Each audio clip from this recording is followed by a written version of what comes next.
is your girl Vanna. You are now tuning in to the Hood Talks podcast, where community voice matters.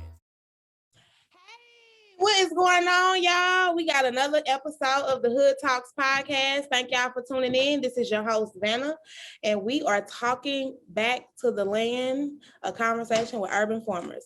I am so excited to get into this conversation, especially about urban farmers and learning more. I have a little interest in gardening, but I am not an expert, and I'm so happy to be here to learn and observe all that I can about urban farming and gardening and all that good stuff. So thank you for tuning in. I'm going to let my guests introduce themselves, and then we will get into this conversation. We're going to let the ladies go first. I'm going to go ahead and let Miss Kamina, did I say it right? Introduce herself. You muted. Okay. There you What's go. up, people out there in TV, where I'm podcast, where I'm right here from East St. Louis. And I have been practicing urban farming for many, many, many years. It was instilled in me. Most of you don't know, urban and rural areas, mainly inner city, outer city, spaces where there are acres of land. So when you will refer to urban farming, it's basically the practice of farming techniques to cultivate the land. Could be used by hand, by machine. People are using robots, but I'm going off of what our people know is using the old backhoe, them old tillers. I used all of that at once upon a time. I'm still currently cultivating the land by hand. Yes, I do. You girls still do the digging and breaking my damn back. Yeah. The labor, okay. honey. You're doing It's the okay, labor. everybody, because I'm seeing we're moving into a new generation, a new era that's like they miss what that farming was, because when our mom and dad showed us, we was out there pulling them weeds. We like, damn, we don't really want to do this, but man, we want that watermelon. Y'all remember we used to sit out there and eat watermelon and pick and spit the seeds everywhere, and dad used to go get the salt. So now we going back to that. So now it's like this new era, like, okay, let me walk off into gardening. Let me see how to go about planting this seed, and what are the ingredients? What do I need to start up a garden? What do I need to help it flourish? So that's mainly a part of where we come in, where I can definitely come in to the people in the community. They're starting to trend to this and catch on to say, well, hey, I want to start me up a food hub. So basically, so when you hear urban farming, you hear all of those good things, a lot of catchphrases, but we want to move that out of our urban areas, because we don't just want people coming in, taking our stuff, always taking our ideas, piggyback off of it. And then they do that and they lose sight of the mission. But it's like, damn, you did all that to take some pictures, get some money, but yeah, you still holler about a food desert over here. And then you still holler about the store down there that only offer chips. But yeah, you got all this land, you done got all this money. You getting into it. I'm gonna let you hold up, girl. You getting into everything that we gonna get into. All right, let me stop right there. So yeah, thank y'all. Let's talk about who you are and what you do in your farm that you have. And I know you have like you do where you have people come on and purchase food and fruits and stuff like that, right? Talk about that real quick. Yes. I'm sorry, y'all. So back no, you good. I got it, girl. You ready. I'm ready. So basically, I'm committing everybody, and we've been farming back here for about over 15 years. So currently today, to fast forward the story, I kept the initiative going through urban sustaining. I'm currently out at my market right now today. I do offer some arts and craft stuff, and I do offer fresh produce. I like to say clean food now. I'm actually, people, when they come out here and take a tour, they actually see the food growing. I offer food boxes, more than just tomatoes. Well, I do have a variety of tomatoes. I got zucchini. I got immune building foods too that I'm building. So there's a variety of things that goes on here at the whole market. So you can definitely get to breathe, connect, and have a peace of mind while getting clean food. And real quick, where is it located? And then Tasha, I'm in everybody out there in podcast, where I'm at 3823 Monroe, back here on the back street in East St. Louis, Illinois. So if you want to come and connect, I'm here on Sundays and Mondays from 12 to 4, Mondays from 12 to 5. But if you're getting off work and I know you're serious about supporting me, I'll be out here until 6. I'm your girl. All right. Thank you for joining us. I'm so excited that you're here. Thank you. I want to talk to girls, and I'm telling you, the people that's in the girl circle, like they really serious about their crafts, like farming. Cause like, come on now, you know, it's We just gonna so get much. into it. I know All right. it's a lot. We gonna get into it. Come on, Tasha. Tell the people who you are, and thank you again for gracing the stage. Absolutely. Man, thank you, Karina, for that energy. No. For always representing East St. Louis. She brought it. Yes, she did. So my name is Tasha Phoenix. I wear two hats. One, I am a urban farmer in St. Louis, Missouri. I have I'm over lots that are in Walnut Park, in O'Fallon Park neighborhood, and then my family has land in Spanish Lake that I grow on. And then the other hat I wear is I am the co-director, co-founder and director of, co-founder of Evolve, Elevating Voices of Leaders Vying for Equity, and I'm the director of Food Justice, and I advocate for Black farmers in the St. Louis region. Yeah.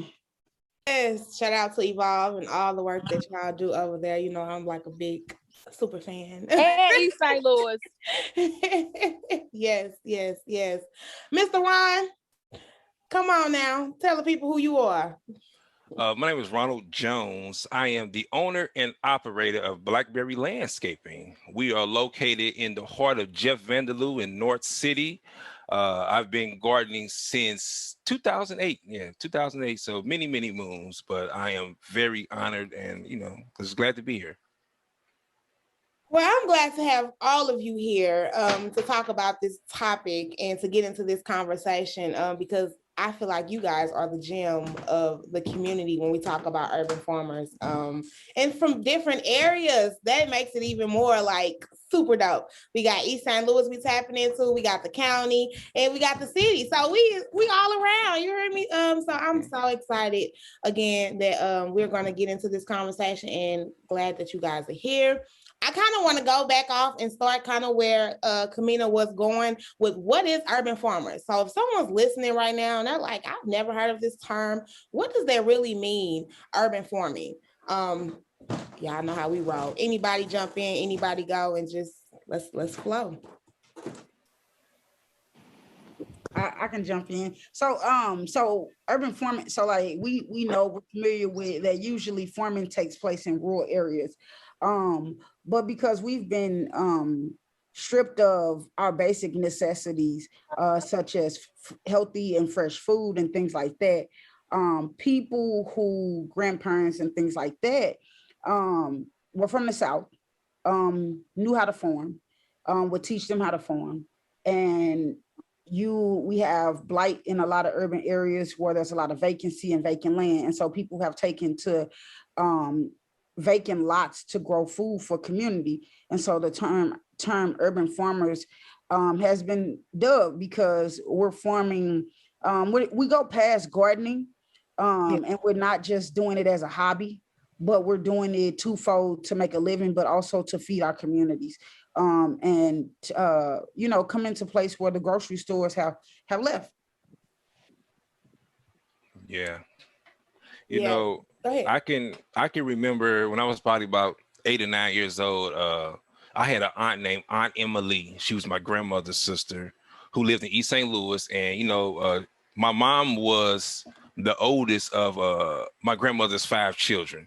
And so my Aunt Emily kind of took my mom under wing. My mom was like her favorite. So we would always go over there because my mom would take my Aunt Emily to the store and things like that. But I just remember as a kid going over there and my aunt, I would be in the kitchen with my aunt, talking with my aunt, and she told me to go to the backyard and grab her 4 green tomatoes. And I'm like, 4 green tomatoes. I said, Aunt Emily, what you about to cook?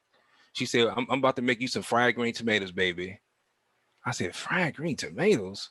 So I just remember going down to the garden and pulling the green tomatoes out the garden and coming back upstairs. She said, "Oh, you grabbed some good ones. You got a good eye."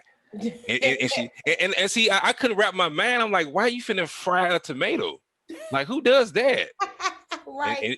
And she cut them up and she put them in batter and she fried them. She said, "You want to taste them?" And I was like, "I don't know." She said they good. She was eating them and she was smiling.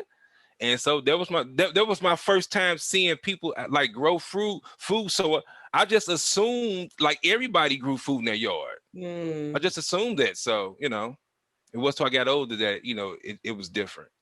And I think a lot of times I want to just like back in the day, it was a normal thing. Mm-hmm. I can remember my grandfather having a garden in the backyard, and the watermelons, the green tomatoes, and the peppers, and all came from the garden. And so it's just, I think it's crazy that we've come to a time where that is so foreign.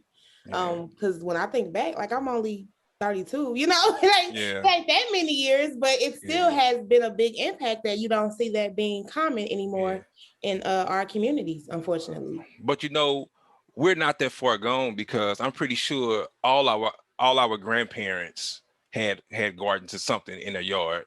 It was just our mothers was like, they ain't doing that, So we still have the memory of that. So our generation is kind of bringing that back, and that's good. So we're not that far detached. It's hope, right? Yeah, it's hope. Yes, it's hope. Yes, there's definitely hope. I think that is true. It's like some things, like a generation, they probably like, I'm tired of doing that. I don't want to do that. And then we tired of buying in the store. We want our own. That's right. It gives generation, it seems like. But yeah, definitely becoming more aware that people are growing or want to be growing food in their yards. So if let's talk about the access to fresh fruits and vegetables. I think we kind of hit on that a little bit. It's really limited when you think about urban communities, and not even just limited like in distance, but limited in the quality of fruits and vegetables in the stores when people are going to purchase. So I love the idea, like how you're uplifting. You have the market where you grow your food, but you're also giving it the opportunity for your neighbors to come in and buy and purchase, because they don't have to go to the store that may be selling that rotten tomato for $2. And here you can come and help your neighborhood and your neighbors by providing fresh fruits for affordable. And it's growing, how it's growing, because it's coming from you. You want to eat good quality food, so you're going to grow good quality food, and then you can share it to the neighbors. So I love the idea of having like that urban gardener who supplies the food, and like people really go and support them. Y'all get where I'm going with this? Of course. Absolutely. Yeah, like that should be more common. Of if you're not growing it in your own home, but there's someone on the street or on the block, or maybe a community garden. How are we really running the community gardens? Are they really accessible for people in the community to go in and grab fresh produce? I mean, I'm just trying to think of ways that we can combat when we talk about food equity, food justice, limited access, food deserts that's in our communities. Like, how can we utilize urban farmers and what they do and help impact those issues? Yeah, I mean, you have to understand, like, especially those older Black folks, if older Black people know that you are in their community and you growing cabbage, and you let it be known, hey, I'm growing cabbage. You guys are welcome to come down there. Trust me, they coming down there. they coming down to get their cabbage, man. Trust me. So go ahead.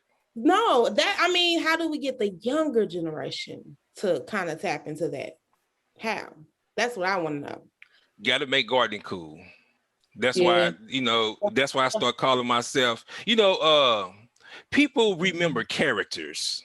I learned over time that people like characters, like, people like Superman and Batman. That's a character. So my character is the hip hop gardener. So that's my character. So when you know me, that's the hip hop gardener. I'm not Ronald Jones. The hip hop gardener owns Blackberry Landscape. That's a character I came up with, so people so gardening can seem more cool, which it is cool. It's very therapeutic. It is. It can be very therapeutic. Yes. Ladies, what do you feel like? How can we get in on the younger generation, especially to address the issue of food equity, food deserts, and all the things that's going on in our community with the lack of food? Definitely, like Ronald said, Blackberry Landscape, they like colors, they like characters, they like memes, emojis, all kind of stuff to entice. So that's why I'm definitely using my hands to create this. I'm gonna let y'all see. I'm in the market. I sell these, you know what I mean? Everything handmade and sustained, picked up from the community. So that's another good gateway. You gotta like have something to entice them. Then it gotta be something that they like, or maybe word of mouth good too, because you know, a few teenagers have reached out. They came back here and bought some because it looked cool hanging up on their wall. They want some they wanted the planters and homemade plants and stuff. And few people bought a few tomatoes for a nice price. They just wanted it because it's a cool thing now. So it's like a trend, like I said. People in New York like want stuff to hang up on the wall. So you got to be able to be in that mindset to change from the word old modern day to new hip era. So I like the whole concept around of you adapting the hip hop character, because like, okay, I see some color back there. We can have some fun. We can dig. We can plant. We can do all this for how much? Ooh, yeah. like what I just thought about. I'm sorry. No, I was just thinking like, go ahead. Ronald with his hip hop thing, like having a music out in the garden, Yeah. and having like a garden party. Oh, let me know when y'all tapping into that. I'm with it. You know, I'm gonna have one back here in East St. Louis for real. Well, let me know. I'm excited. I would love to be there. Be backing out with the music blasting and, you know, hands getting dirty. Yoga, live music, all that stuff. But yeah, definitely you got to find a way to bring them to a realization and say, hey, we know you want to change. We know the fact that when you go to the store, maybe you use your link, or maybe you borrow money, maybe you spending your own money. Food is not cheap at all, honey. Because I'm telling you, like the Snooks that we had here, before they went out of business, I was looking like, how much? But at that time, we was already in that lane of growing food. So every time I was going to the grocery store, I'm like, they gotta be kidding me for how much. But I remember us making up that pot of greens and us picking greens from right back here in my backyard, and those sweet potatoes. Like I said, we went right off into Snooks probably to get some meat or something. I'm not a meat eater anymore. To put that meat on with my family for Sundays. And I'm like, how much? $15 for a pack of meat. Now chicken wings are up $30 a pack. So like, and we also raise chicken, so I'm bringing that back too. So this is what I'm saying. Like, we right here in the thick of it, to get the kids to say, hey, stop. If you have to use your iPhone on an app to find your local farmer, that's the coolest thing right now. That's a cool thing that's popping too. Thank God for the apps and the technology, because it's teaching them to connect the old modern way to the new modern way using the cool thing. Yeah. And it's crazy, you know what I'm saying? Because it's like now you go to the app and say, okay, I got the garden up the street in East St. Louis. She got some tomatoes. Or, okay, she got some immune building food. I got a little turmeric. Let me go to her. But you know, all along using this phone, but it's like your neighbor. So it's like, we got to continue to conform to modern day technology when we're using these things, and be realistic about our practices. So yeah, so it's like, what do we do to draw them in? Music is one. I love music. I love to spin. I love colors. I love what I do full time. But definitely all those things can connect everybody back to our first love. We don't know this our first love until we're away from our grandmama, y'all. We're away from our uncle. We're away from the folks down the street that had those good watermelon. We was like, now we like, that's our first love. That's my first love. That's your first love. Now we got to go back in order to live, because we ain't taking no damn COVID shots. Not everybody. Right. Right. No, that's real. That's real fact. I love it. We getting on a good subject right now. It's what you eat, your body, and what you eat. And like you said, your food is your medicine. You know what I mean? And we need to get back to that. Food can be healing. Yeah.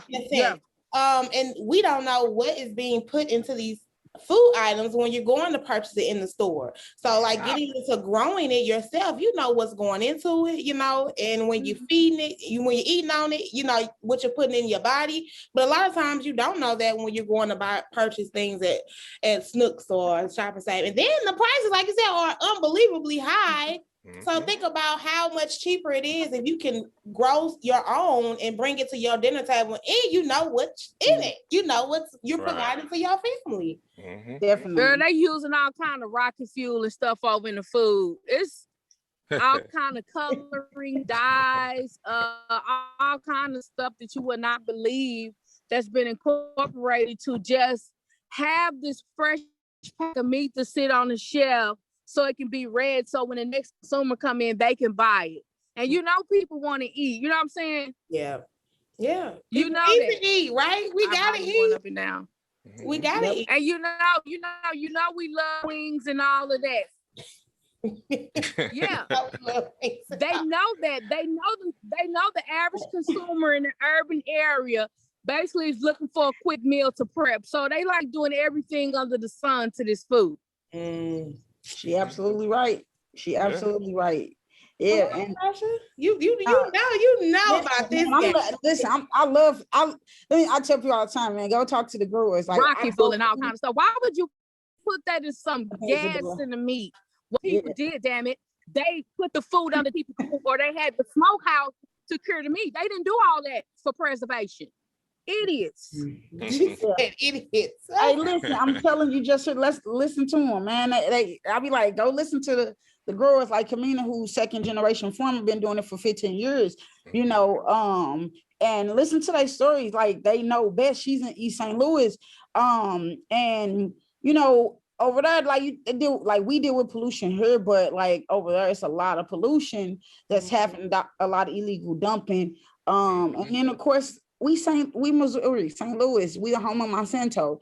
So, you know that history of Monsanto, Bayer, and all of that. And we right here in the middle of it, and we growing our own food. Absolutely. There's so much that's put in the food that we don't even think about. You know, I think that like a lot of people go from one extreme to the next. Oh, GMO. I mean, yeah, GMO, but you have to think about not just GMO, you have to think about the chemicals being sprayed on it, like dicamba, and how it drifts onto farms that don't spray stuff and it destroys their crops. And so why it's important to not only that we grow in urban areas, but we connect with rural farmers to feed our people. And the fact that like Black farmers have lost so much land since after slavery up until like I think the late 90s. And so you think about how like the land that we lost, and how do we why did we lose land? Right. That's number one. Why did we didn't just lose land was stolen from us. And how does that translate into like urban areas and the constant displacement that we see in the areas? You know, you're looking at North City being gentrified and us being eventually displaced, you know. And so like I talk about it all the time, how in South City, they got gardens and farms over there, and it happens with ease. But when it comes to North City, the LRA gives you such a hard time just in trying to buy the land. No one wants to continuously lease land, and they know there's a possibility that it can get snatched from underneath them. Wow. Yeah, that's true. East St. Louis moving into that crap too slowly. They're over here with $38 million and they owe me $4 from the urban sustainable. I heard that. They owe me $4 of them bitches. I said this on the live podcast and I'm not blurring out nothing. But anyway, gentrification is real and raw. So they real and raw. That's why I like y'all. St. Louis always calling me on some stuff and I answer the call. Yes. But here's what I'm going to say. They over here with this 20-year plan they've been had since 1990. Now, I'm like, you ain't just come finna sweep nothing underneath the rug underneath my face. Y'all been had this plan for eons. So they over here buying up downtown East St. Louis. They gentrifying that and they slowly moving in. In July, they having a stakeholders meeting. I will be present. Okay. Yeah, so basically they like buying up the land. Some developers, from what I hear from another friend that knows a friend that got a friend that's in, Snook's got something to do with the bull crap. A lot of people they're definitely setting up housing, but we do need for people to have a safe, solid place to live. We deserve a better quality of life over here. The water is really bad. So I couldn't figure out why me, out of all people, I'm like, dang, I used to love water. I forgot. I had looked up what the water grade was. We had got a poor grade on that a couple of years ago, but that has a lot to do with the environment and when you're farming and what you're putting on your plants. Like, I don't use nothing back here. But gentrification is here in East St. Louis with the $500 million that they got. Wow. So I was on the call with a couple of months ago with Urban Strategies folks, the manager, the girl that they hired over here, she's gone. I was just trying to see which way that was moving. And I said, well, first of all, how y'all just getting some plan and y'all ain't talk to the people? I said, baby, y'all need to start off from scratch. Y'all need to go. That's how knock on the damn door and let the people that is how unfortunate. What's going on. Look like we dropped But that is so unfortunate that she's talking about being misplaced and gentrification. And East St. Louis, for the listeners, if you don't know, East St. Louis is a part of Illinois. It's like maybe 10, 15 minutes from St. Louis, depending on where you are located. Right. Could be 5. It's like right there at the border of Missouri and Illinois. So that's some people get that a little bit confused about East St. Louis and St. Louis, but they're like neighbors to us. Very close to Missouri. And that's unfortunately that's happening. Go ahead, Tasha. I want to speak, like, just to me isn't on here because I do a lot of work with East St. Louis, like I do with St. Louis. So when I started this work, one of the things was that I knew that, like, as Black farmers urban farmers in St. Louis City County, that we weren't getting resources, right? And so my main goal was to get those resources in so we can continue to grow food. But East St. Louis got, like, we may get a couple of resources thrown at us, but East St. Louis was getting absolutely nothing. And like St. Louis loves to talk about like this big Metro East, but when it comes down to really helping East St. Louis, a lot of times they're not qualified for the grants because they're in another state. So a lot of the work that I had to do with East St. Louis to get them support and things, it would have to come from Chicago. Because when funders want to fund food justice, a lot of times you think of a big metropolitan area like Chicago and the surrounding suburbs or outskirts of Chicago, but nobody was really thinking about East St. Louis, Brooklyn, Illinois, and places like that were in St. Clair County, Centerville. And so, like, you know, really trying to get their voice heard, but also getting the resources. So I'm doing work with people in Chicago to support and help bring that down, because they need that support, because at the end of the day, they are a different state than Missouri. But, you know, Kamina said a lot of things, especially around gentrification. And I think that, like, when we talk about the important role that urban ag plays, not just urban agriculture in general plays to community building and saving our communities, I think that, like, that study needs to be thoroughly talked about, and how we've been over and over, agriculture has been a common theme for how we built up our communities, including Black Wall Street, including all of the other communities that we've seen, that all Black communities that have been successful in the past. The foundation was agriculture. That's important. That's a gem. That is what sustained the movement. Man, listen. Somebody come on, King was not eating. He was not eating in them restaurants. Once they threw all that stuff on him. Right. The farmers was like, come on, we got you, come on. You know, and a lot of times they lost their houses. They lost their land, they lost houses because of that. They were terrorized. Yes, very much so terrorized. And, you know, thinking about our history, where we come, you know, where we've come from, what we experienced, and being here in America, and how sustainable we have to think that there was a time where, you know, there was no trust. Do you hear me? There was not trust in, you know, other people outside of our community, and we trusted our own, and we worked together. And what we did was things like gardening, farming. That was like we did the border, you know, like when you oh God, what is it called? Watering. Yes. I got it. Yes. Like you might have the tomatoes, and I might have the cooking skills. Let's come together, do something for the community, and, you know, feed everybody. But it was like, it wasn't just all about, I think right now we think only about money. It's green.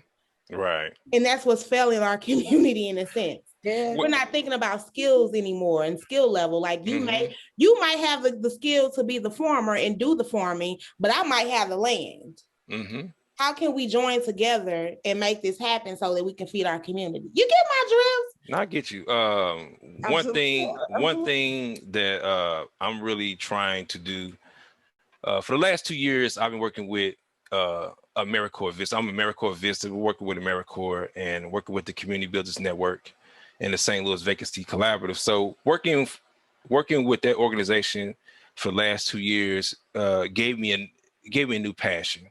And my new passion is urban planning and development. And so I got accepted to St. Louis University, so I'm gonna do the master's in urban planning and development.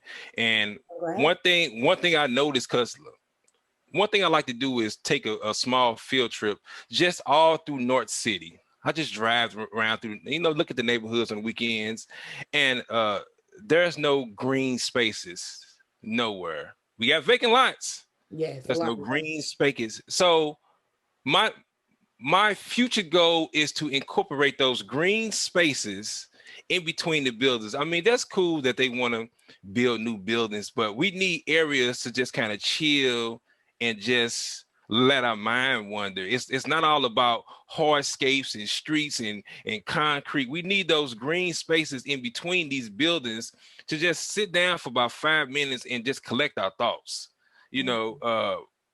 Green spaces are to learn how to even be in the garden. Just sit with the land. Sit still, look at the butterflies and hear the birds chirping. Like that is so essential to just reset.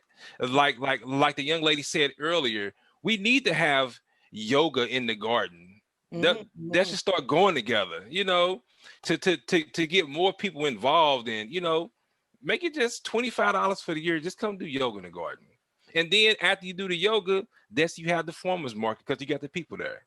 I'm selling, you get the thing of tomatoes for $5, a big old bag. Little things like that. We got to make it cool. We got to kind of bring it back into the community real slow, but we definitely need these green spaces within our community, man, to just relax our minds, and make it beautiful again. Yeah, because naturally, by nature, we are attracted to beautiful things. Okay, that's why when we get money and education, we always move to beautiful areas. Yeah, that's true. Say it. And so, if we want to get more women and children to move into the community, we have to come together and make it beautiful. Beautiful. Yep. He's on point, man. He's on point with that. Like, yes. That's a good one. Go ahead. I was just saying how Ryan, he on point. He's right on point with it. And I'm excited. So I'm excited. I'm really, really excited to see what he does with urban planning, because like I said before we started, I've seen his work. And like we've talked and how his mind is designing, and I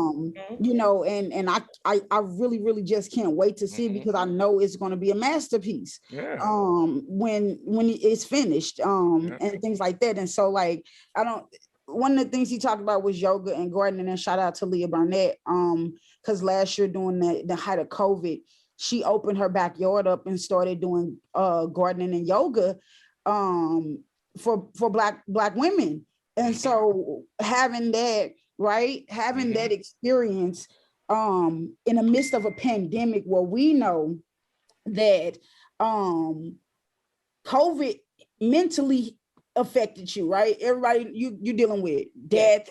We dealing with a pandemic death a lot, but we're also dealing with high violence in St. Louis City anyway. And then we're dealing with being caregivers and all of these other things on top of other things, and to have that space to come in, breathe, and be around plants, and then to talk about, what were the underlying conditions of why so many of us were dying of COVID was because of diet, right? It was because of the foods that we're intaking. It was because of not being, we're on the go all the time. And so when Ron talks about take a second to breathe, right?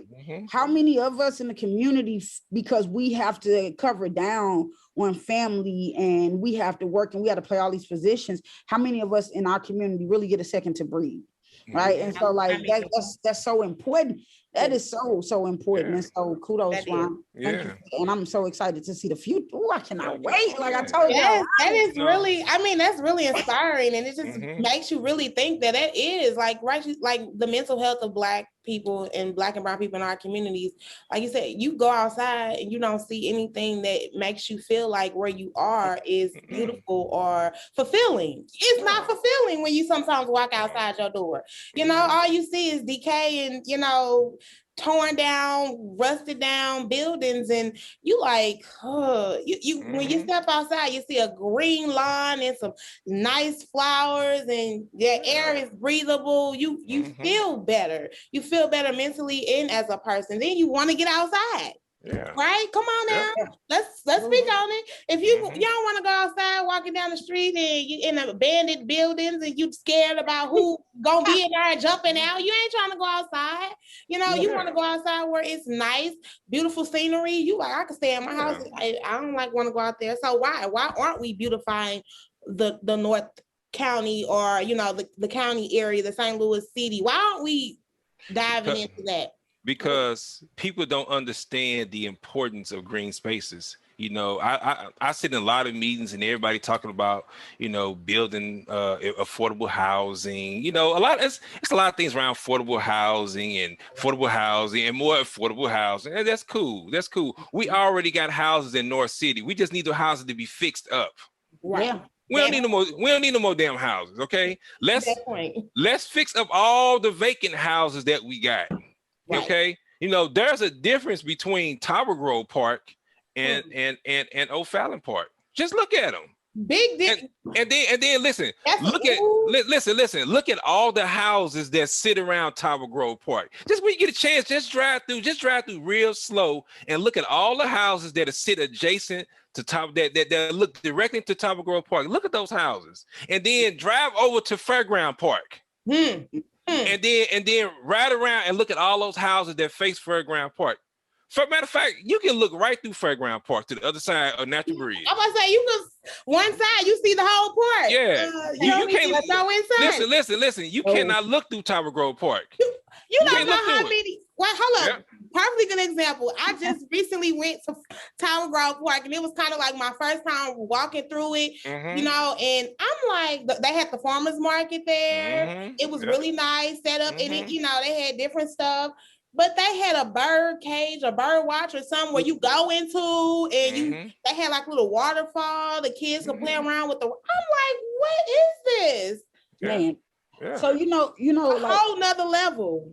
It's a beautiful space that people are attracted to. Exactly. People love beautiful spaces. It's gorgeous. Yeah. It is gorgeous. And when I was on the south side, I talked to, so like, you think of South Grand. And so like before that big roadblock was put in Natural Bridge, I remember the alderman saying that he wanted Natural Bridge to look like South Grand. But the thing about South Grand is this, right?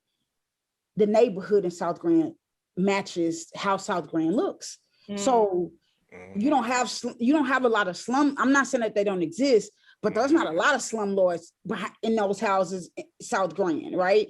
And if your property isn't up to par, they're trying to move you up out of there. Another thing is that the residents have a voice behind South Grand in those communities. Behind South Grand, they have a voice, right? And their voice isn't being taken from them. And so like, when you think about South Grand, and you like, oh yeah, South Grand looks good. You got that district where it's like business. But the people have an input on what they want to see on South Grand, and they have an input on what they want to see behind South Grand. My mom lives in the Tower Grove area. They're trying to get rid of her landlord right now because he's not a good landlord. And so like, but they're like, hey, this is a standard that we want to see for our community. And so we look at white areas and say, oh, we want this, but we only want the face of it. We don't want what it takes to put behind the scene, the work. We don't want to do, is that what? So I love this where you're going, because I feel you on this. I totally feel you. I feel like as in our communities, we feel like we can't voice our concerns or our, we can't be like, hold up, y'all, this ain't what we need to be doing in our neighborhood. You know what I mean? Like I said, having a standard. And when you go outside in certain Clayton areas, or, even sometimes like parts of Ferguson, they gonna make sure their voices is heard clearly, and they gonna put people on blast for stuff that they don't want to be done in their area. And we need to take more of that approach when it comes to our communities. You know why? You know why that is though? Like that we don't feel like we have a voice because, and I love our older population, but we don't question those who look like us. We don't say this does not make sense and I need more. And I say that in certain instances, we don't question those. When it comes to politics, we do not question those like that. Yes, because we're so happy. I think the older generation was so happy to see Black people in positions that they just was like, oh, well, you got there, you made it, you gonna know what to do, instead of being like holding them accountable still for what they're doing. You know what I mean? And then thinking about, like, especially in St. Louis, you think about these legacy political families, and where the parent, the father or the grandfather or whoever was in office first, well, they may do a good job. You thinking that that behavior and that morality is going to pass down to the child. No, it don't work like that, right? And you know, so we get stuck with these political dynasties, and they political seats get passed down like inheritance checks, and so we see that, and like we see the degrading of the community year after year after year. And then, you know, like I was listening to something in I can't remember what neighborhood it was, but like a businessman was like, I want to invest in this community, but the alderman is like, he has a plan. Well, you had a plan 20 years ago. What's the plan? What was your plan? Was your plan to allow for this to be, you know, deteriorate to the point where residents are just up and moving? And so, like, one of the things is that, like Ron is right, at these tables, they talk about is building. One of the things that I talked to about with residents about was this, right? They said, absolutely, we want green spaces, but that's not all we want, right? So it's not that they don't want green space, they do want green spaces. It's just that you have one or the other, either they're coming in and doing so much green space and they're like, oh yeah, we're not gonna build up, or they're just trying to build up and not doing any green space. But where is someone that meets the middle? And I think that, like, when we have people who live in the community, who know the community at the tables and making the decisions, then we'll start to see a little bit more balance in things. Yeah, and then, you know, when it comes to politics, if you want to get down to the essence of it, really good people that live in the community never want to get involved in politics. They think it's bad. They think it's dirty. It ain't right. And the thing about it is, in the history of politics, remember, a criminal would never go hungry for no reason. So criminals will always get together and find a way to do anything, right? That's why it's called organized crime. Okay. Okay. But good people, we never want to get together and move forward with anything because we just good people, you know? So we be like, hey man, you know, you have a good voice. Why don't you run for alderman? You know what I'm saying? You seem to have so much compassion and care about the people. No, I don't want to get involved in that, man. You know what I'm saying? I don't want to get involved in that. And so we be like, damn. But guess what? You got somebody right here who just moved into the neighborhood last year. Okay. They don't really talk to nobody, but they want to run for alderman, and then they win. Yep. They win. Like, how did he win? He don't even been over here. And then we all sit back in that group, we complain about him because he ain't doing nothing. You know, he don't talk to nobody. But like the good people never want to run. And guess what? You don't need a degree to be an alderman. You don't. No, you need no degree to do the alderman. A lot of this stuff that it's on the job training. You can do this stuff. It ain't that hard. You know, just get the people out that's gonna vote for them, knock on their doors. You just talking to them. Hey, I'm running for alderman in such and such ward. I would love your vote, and kind of tell them your platform. Smile, be friendly. Just a little thing. People like, you know what? I really like him or her. I think I'm gonna vote for them. You know, I live right here in the community. I've been here for 15 years. I've been seeing what's going on. I come to all the neighborhood association meetings. I'm right there taking notes. I got an idea of what the neighborhood needs.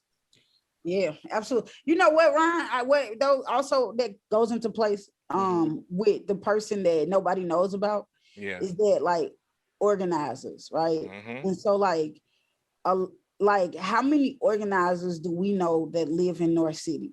right? So like a lot of these organizers that be speaking on behalf of North City don't live in North City. And so like they don't talk to North City residents. They talk to these churches who don't have people who live in the community. They don't even have a congregation that's live in the community, right? So they're talking to like churches, they're talking to things like that. And so like where you have, so like how politics runs here is right. You have organizers who say, all right, get together and we're going to back this politician, and they put out campaign and they put out really go out, hey, we gonna vote for this.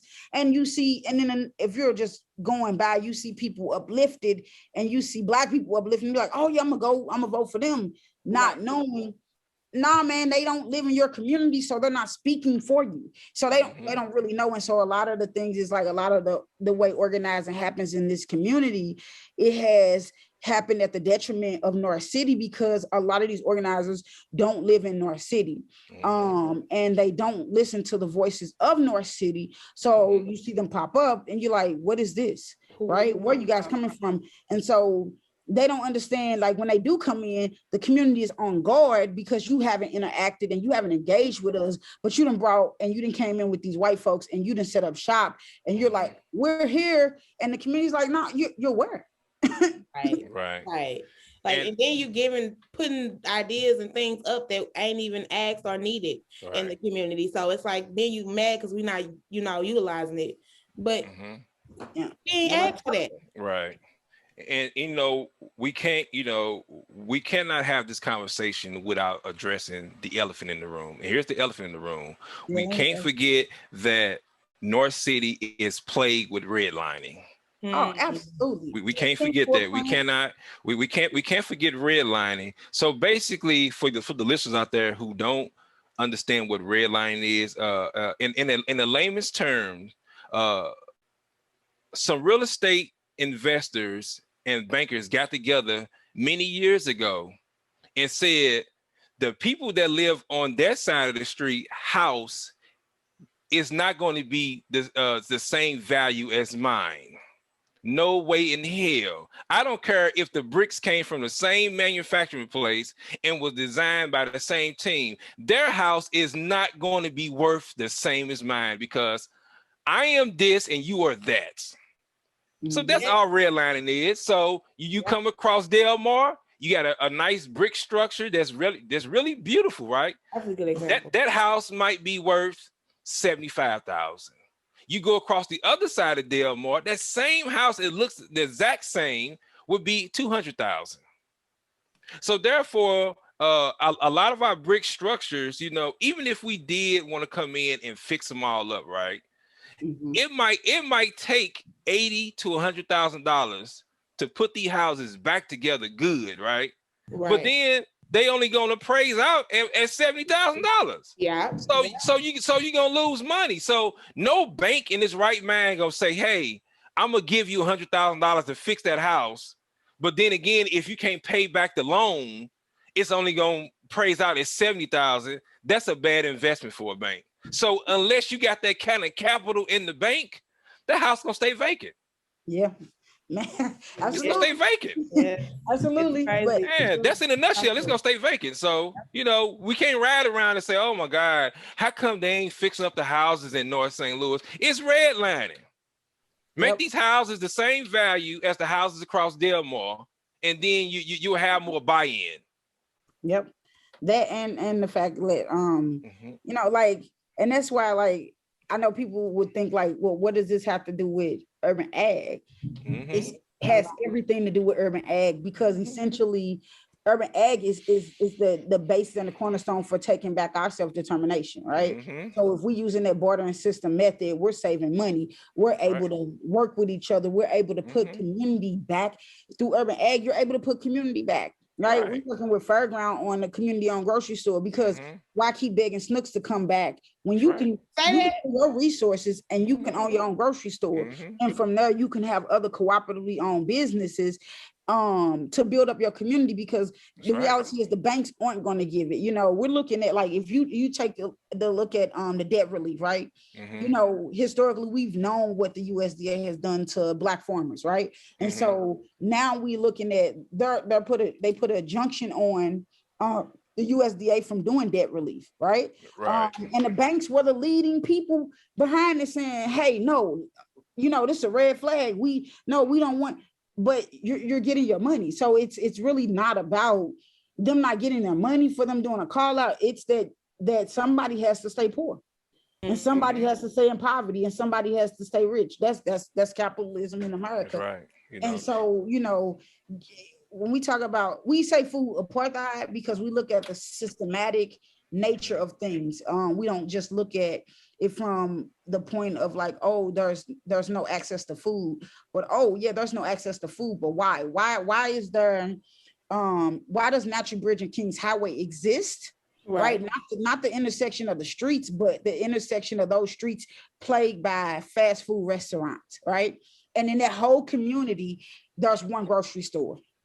Nothing but fast. Wait, hold on, real quick. And they building the rest, they building them up. Like they literally making these some fancy White Castle was getting the face. I was like, what? They rebuilding White Castle? What? Who does this? And White ain't no food grocery stores other than that one little snook. Yes, not the best quality of food. Yeah. And listen, I could take it a step further. There is no sit down mom and pop restaurants. Nowhere. That people in the neighborhood can sit down, kick their shoes off, and talk to other residents that live in the community. No. So therefore, we all don't even know each other. No. Yep. The schools are closed down. Yeah. None of our children are going to high school with each other. Yep. So they become enemies of each other because they think he live in another block, I live in another block. Yeah. But I'm going to school. It's a whole system that has to be dismantled to build a community. Right now, it went from having a community to a neighborhood, and now it's just a hood. Now, there's no economic engine in our community. You have to. It's like North City is a pretty car, right? But there's no engine, so the car won't start. You have to have an economic engine, or we're going to keep going to outside people say, "Hey, we need money," when we can just be self-sufficient and then just go to the business district. Say, "Hey, the school need a new gymnasium floor. We need $100,000." We can go to the business district. All the business districts can kick in 20 grand here, 10 grand here, 30 grand here. That's a tax write-off for the business district because they're donating back to the school. Yep. Okay. So therefore, we have the money. That's how everybody else do it. It's called group economics. Man, come on, Ryan. That's it. It's group economics. But you need a business district to do that. Tasha wouldn't have to go nowhere else if we had a business district in Walnut Park, the Walnut Park Business District. Hey, she said, listen, I just need $20,000. I need some equipment. I need that. She go to the business district board. They sit and listen to her plan because it's gonna be built right in Walnut Park. Next thing you know, Tasha will get a call 3 days later, say, hey, we got the money. Man, come up here and sign for the check. Listen, you hear me? Like that's what the business. That's what a business district is for. It's to help out the business or the people in the community. Go to the business, sit down, eat, get their hair cut, you know what I'm saying? This is the business district, right? So the business district has to give back money to the community that's sustaining them.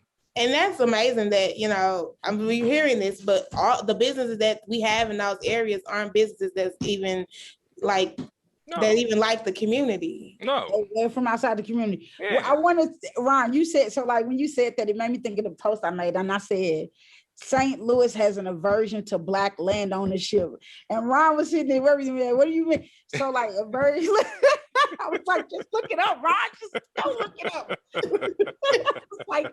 And then somebody else jumped on there. I was like, you know what, just stop. Not Ron, but somebody else. But so an aversion is a dislike for Black land ownership, right? And so I work with growers and I've seen people come to them and tell them, oh, come grow on my land. But I'm like, no, man, we need to own the land. And the reason why is Paul McKee.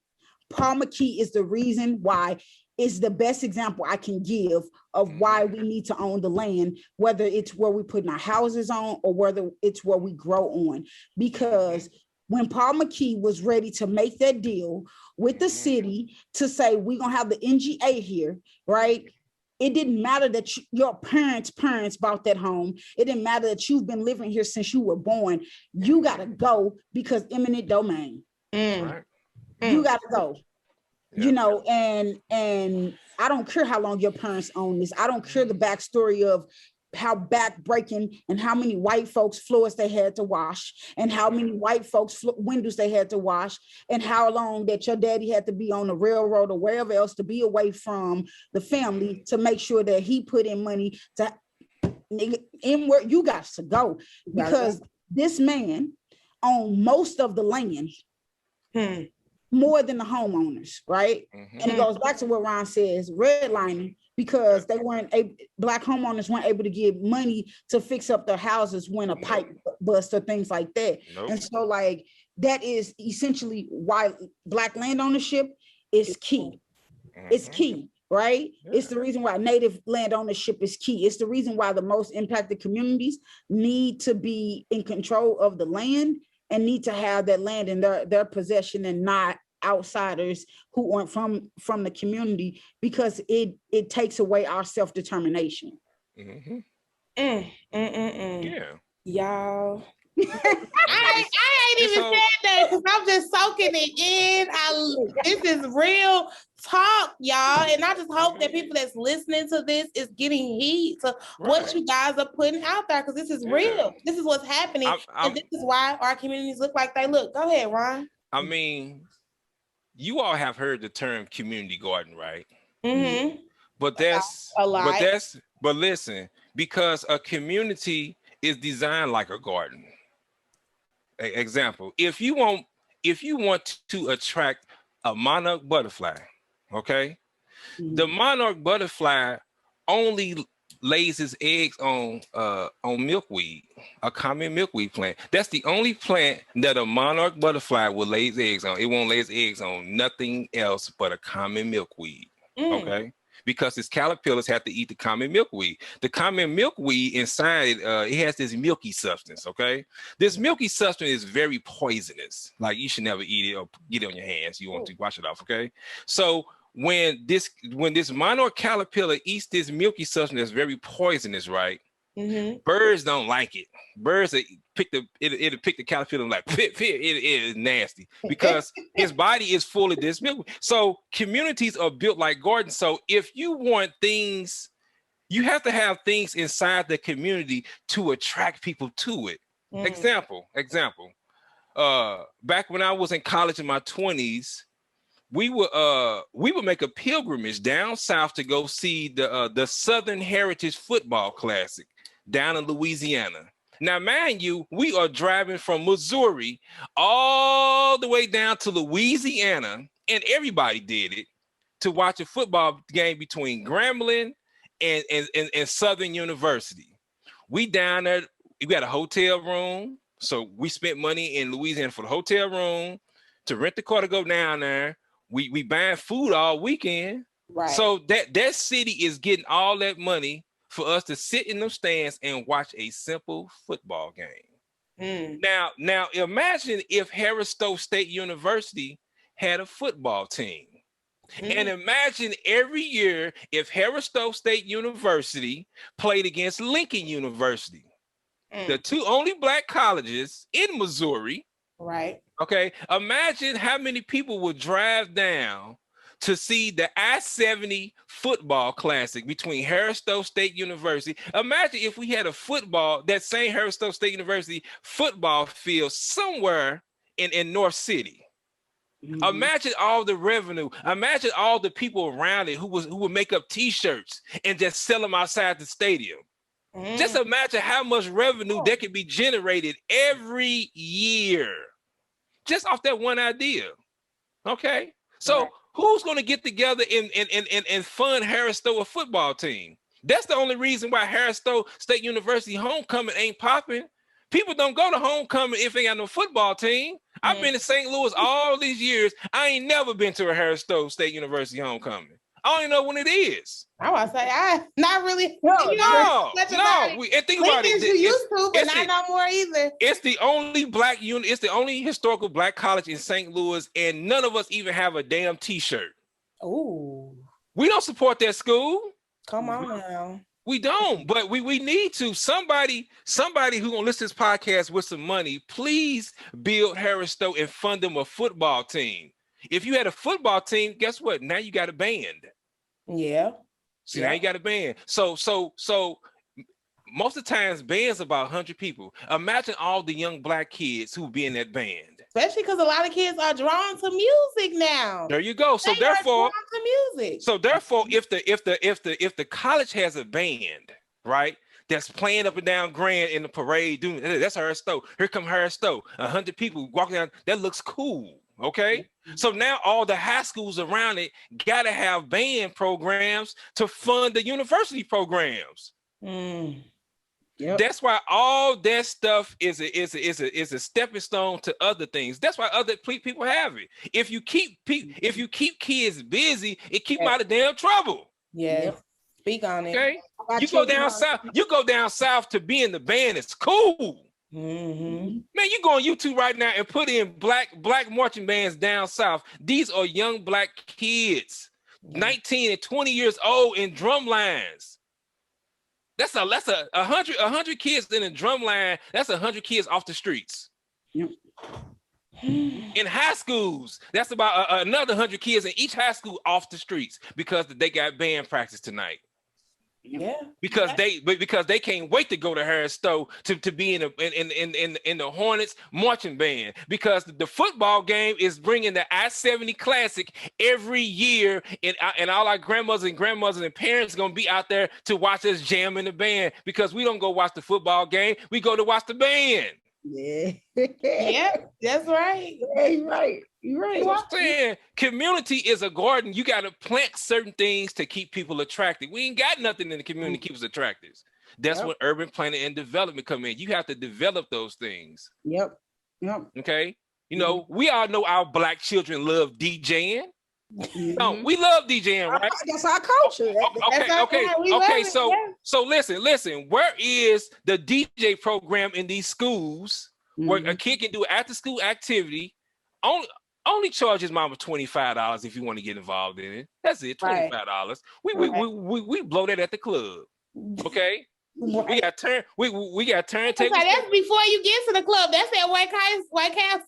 Okay. And guess what? There's an instructor there that will teach a young man between the ages of 16 and 19 how to be a DJ. Something that simple. Yeah. That would keep kids off the streets. Mm-hmm. Yeah. No, dog. I can't roast tonight. I got this. I gotta go to this DJ thing, dog. Yes, young black men, man. I'm telling you, man. I was a young black man growing up in Walnut Park and Hyde Park. If I had things like that, I would have went to it. That was cool to me. You know, I still look up to DJ Jazzy Jeff. That was cool to me. You know, but you know, urban planning and development, baby. Urban planning and development, baby. I'm telling you. You know, our young girls like to dance. Guess what? Get them an African dance class. Who got the African dance class in the community? Nobody. Okay. Nobody. Okay, so guess what? Since they can't since we don't have an African dance class, fuck it. I'm gonna twerk on TikTok. Hey, bro, that's all they doing. You are saying that's all they doing. That's all they doing. Because they listen. That is the energy of the people. They're going to listen. If they can't do it the good way, they're going to do it the bad way. They're going to find a way, and it's going to end up being the bad way. I want to chime in on, because everything Ron saying is right on point. You know, like economics, you know what I'm saying? Like, so, yeah, and it's different for different people. Everybody's not into the DJing and things like that. I got two little boys. One is in elementary, one in middle school. And some of our boys like to work, right? We think that they don't, but our thing is we want them to do it for free.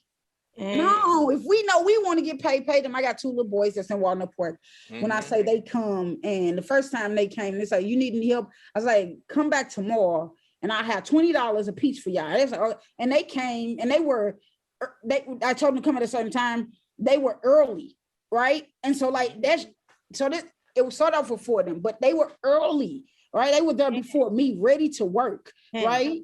And coming back, I was like, well, wait, you gotta wait, come when I get paid. And he's like, well, you don't have to pay us, we help still, right? So that's another thing. But then also, like, as the more they came, I'm gonna pay you because I value your work and I value your time And I know it's keeping you out of trouble. So it's times that they've come and sat down and not done anything, but they now know this is a place where they can come and stay out of trouble, be at peace, and things like that, you know. And so like getting back to, you know, yeah, and getting back to like not just looking at young people as that's their, because they're younger, they're supposed to do, not pay them. That's right. It teaches them. It teaches them great. You know, it teaches them in the long run of like how to get into like money management, business. Right. Yep. All of that. It's teaching them that. Great savers. Yeah. It's. I said, I'm pretty sure they are great savers. Yeah. Oh yeah. Kids don't like to spend their money. Because, they're spending your money. You know, they'll spend yours, but they don't want to spend theirs. They happy to have it. You know, growing up in Walnut Park and Hyde Park, you know, we had this thing. It was called Operation Brightside. Yeah. Right. So we had Operation Brightside. So basically, they would take these inner city kids, like age 16 to 18, and basically we would go around to different parts of the north side and say, hey, we're going to clean up Lincoln Avenue and we're going to go through the alleys and pick up all the trash off the lots and do this. And you'll be gone from like 8 o'clock in the morning to about 5 o'clock in the evening. And you would come back home dead, tired, dirty. I would come in the house, take a shower, and fall right in the bed. But you did that pretty much all summer, okay? We got paid twice. So we got paid in the middle of the summer around about the 4th of July. We got a paycheck, and then you get paid at the end of the summer, like a week before school start. Back then, let me see. Back then, the check would be about $700. Oh my God. To have $700 before school start. Do you know how many school clothes? Man, I just take my check down to Gus, go down there and get about 4 pair of pants. Listen. I was like, listen. That's what I heard my mom talk about that. So yes, listen. Get about 4 pair of pants, 2 pair of brand new shoes, shirts. Oh man, you be so fresh. And then like everybody that you worked with came from all over the city, right? So you knew a lot of people. You know, you knew a lot of people. You came more familiar with people. So all of a sudden, the fighting and stuff it ceased because all y'all was in this together. And then everybody was like, "Hey man, where y'all going shopping at? We going down to Gus. We all catch the bus downtown together." And just listen. The first week of school, we was fresh. He can't get out. But listen, listen. Okay. I don't know if that same concept exists. It does not. But but see, if we had a business district, those little 16 kids, guess what? Those little 16, 17 years old are the ones that's outside right now walking around with guns. Yeah. You know, pants sagging. They ain't got nothing to do. Walking through, throwing bottles everywhere, fighting, you know what I'm saying? Ready to knock you off. They have too much energy. That energy can be used for them cleaning up these damn alleys. I agree. And like you said, pay them. Pay them, feel like they're working for something. And like you said, I mean, it's cool to volunteer and everything now and then, but you pay them. Definitely pay these children. You pay them because these are our same babies that's walking around, busting out car windows, and then going through our little change thing in the car.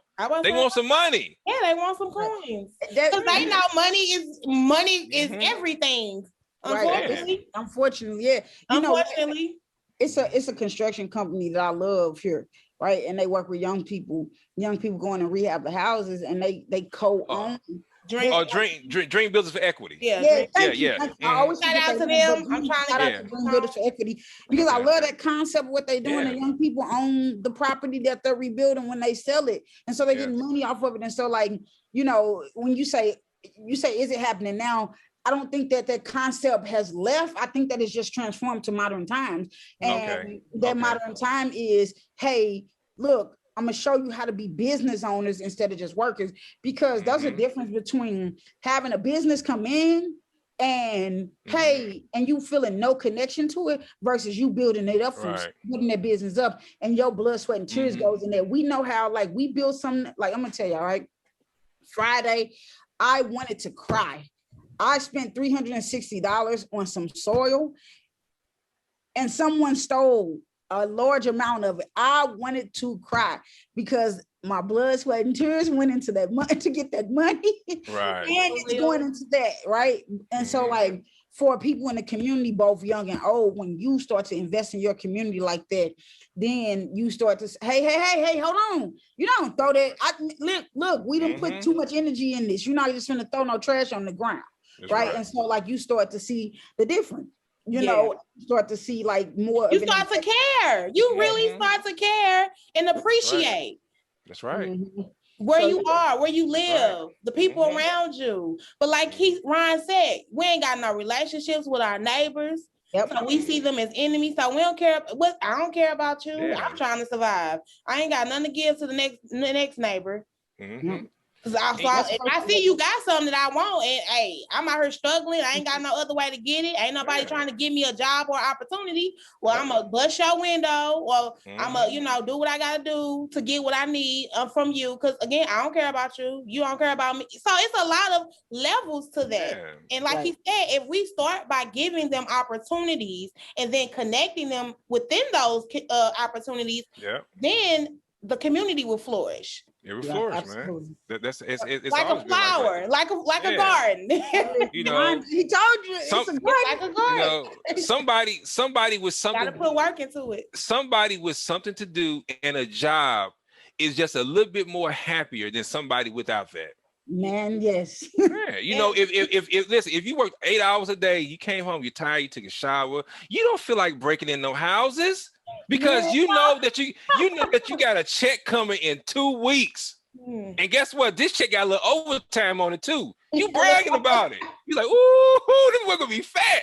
You already bragging about it. You ain't got time to be doing nothing else that's gonna mess with that check.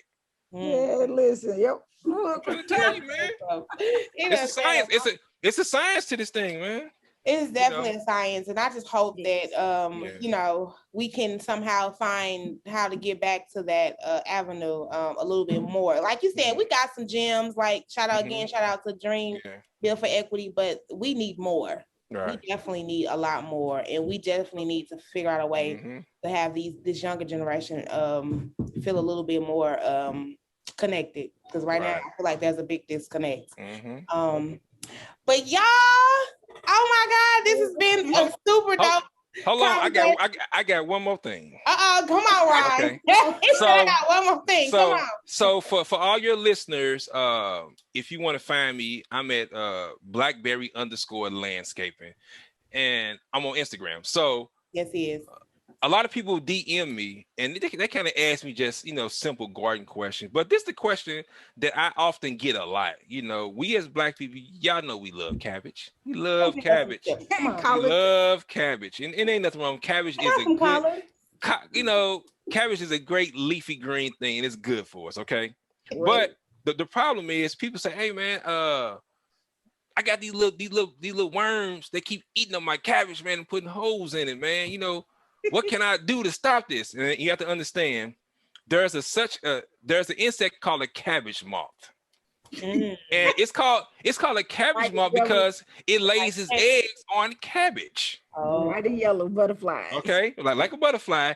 And those eggs hatch and those caterpillars eat cabbage. They like cabbage just like we like cabbage. Okay? Give us some tips. And people like, man, how can I get rid of these things? I say, well, you can't get rid of them because your garden is outside in nature. So, I mean, what you can do is you can create a second garden for them and kind of put something over it to kind of keep it protected. But, it's outside in the backyard in nature. Okay. So the best thing to combat that, okay, is figure out what beneficial insects eats the cabbage moth. And one of their top predators is called a parasitic wasp. Now, people don't like wasps. Why hear people hear wasps? No. Wasp is your best friend because see what the wasp does. The wasp doesn't actually eat the caterpillar. It injects its eggs. It lays its eggs on the caterpillar. See, God is a creative genius. Okay. Yes, so this wait a minute. So this parasitic wasp lays his eggs on the back of the caterpillar, right? And in a few days, the caterpillars hatch and start the wasps hatch and start just eating the caterpillar. Yeah. Yeah. So you when you put vegetables, nothing in nature exists by itself. If you ever go through a forest, it's all kind of plants. But what happens is, as a gardener, we'll just have rows and rows and rows and rows of cabbage. That doesn't exist in nature. So what you want to do, you want to get into what they call companion planting. Okay. So have a row of cabbage, but then next to it, put in some fennel, some rosemary, some dill, some marigolds. Put that in between your plants. Those plants is what's going to attract the parasitic wasps. Mm-hmm. And if the parasitic wasp is around those plants, it's going to look down and say, "Hey, I see my little buddy down there." And it's going to lay its eggs on it and let nature take its course. Let nature take its course, because if you don't, you're gonna spend time spraying all kind of insecticides on the plants, which you're gonna wind up eating later, and it's just not good. You know, all these weird cancers popping up. That's because all that crap you spraying on the plants. No, that stuff is sitting there. That stuff is still sitting there. So I done talk a lot. Come on now. So if you're gonna plant cabbage, which our Black people, they love their cabbage, you're gonna plant some cabbage. You're gonna have some for the cool, because it's a cool weather crop. Okay, so you're gonna plant it early spring or late fall. So cabbage, and in between the rows, marigolds, fennel, dill, lavender, rosemary, because you want to attract the parasitic wasps, which is a beneficial insect, and it's gonna take out those caterpillars naturally. Yep. And for the ones that don't get, you got to do it by hand, because I done grab them up off of that.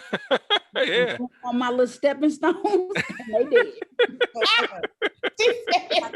That's fun. They did. Mm-hmm. Also, bird feeders. Have some bird feeders in the garden. Birds like those caterpillars too. Hey, you know. I got that. I get some mine. Yeah. And things that bring in birds. Mm-hmm. Yeah. And first of all, animals listen. So like, we were out in Spanish garden.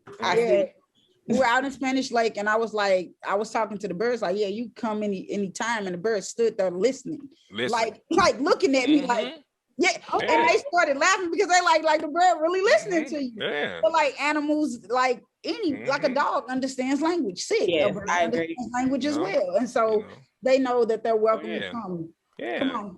If you turn a sprinkler on in your garden, birds hear that water falling. Man, you come in your backyard, you see birds all up on it, getting their wings wet, washing their wings off, all that. They hear all that. That's why waterfalls exist in nature. Yeah. You gotta, you know. Look at y'all got me so excited to like go outside. Now I feel like I'm about to go out there and do some stuff. But no, first of all, my hats go off to all gardeners and farmers. Like, it is not easy duty or job. It's very much of a commitment. So I appreciate, because you got to be out there, rain, snow, especially depending on what you garden and how you garden, but the heat and all, like, you really got to put love into those plants and those, fruits and vegetables and stuff. So my head go off to y'all. I'm so grateful for y'all to be on here and talking. We done talked so much, but it all goes back to getting back to the land, no matter, and owning the land, no matter what you're putting on it. Definitely owning it. Yes, I know Ryan gave a shout out to where we can find him on Instagram, and Mr. Hip Hop Gardener himself, Miss Tasha, and all that you do. How can people get in contact with you? Follow us on @314evolve. That's let me just go ahead. EVOLVE. And then Kamina, it's @Gardens Devon.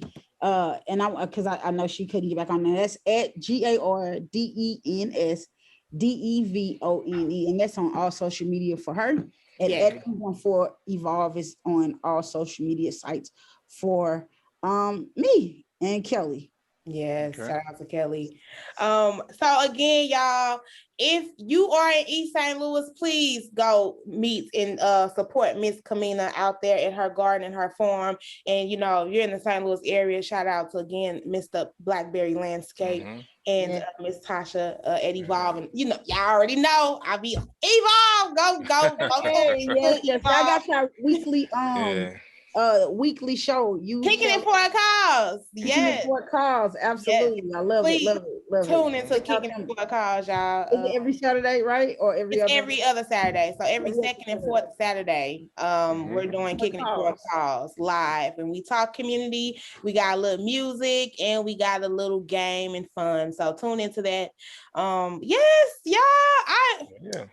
It has been fun. I appreciate you guys tuning into the Hood Talks podcast. Again, I appreciate all of the support.